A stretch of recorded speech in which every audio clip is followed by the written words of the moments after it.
Welcome in Italy and welcome to Komatsu booth. My name is Emanuele Viel and I would like to introduce you to the micro excavator world.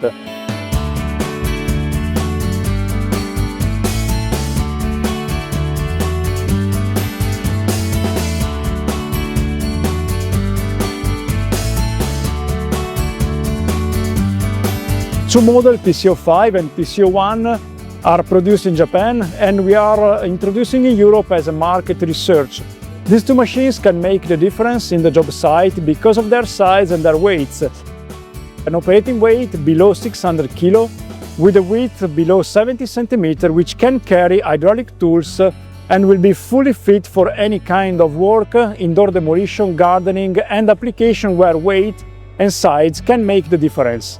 The two models are powered by a swappable system produced by Honda, which allows you to easily change battery and replace the fully charged in less than 1 minute.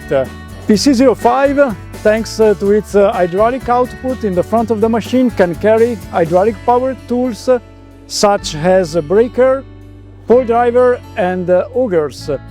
PC01 and PC05 has a very low transport weight, 350 kg for PC01, 580 kg for PC05, meaning that you can transport this machine with a much easier solution like light trucks or trailer, with as well the possibility to carry the machine inside the elevator for very effective indoor demolition activities.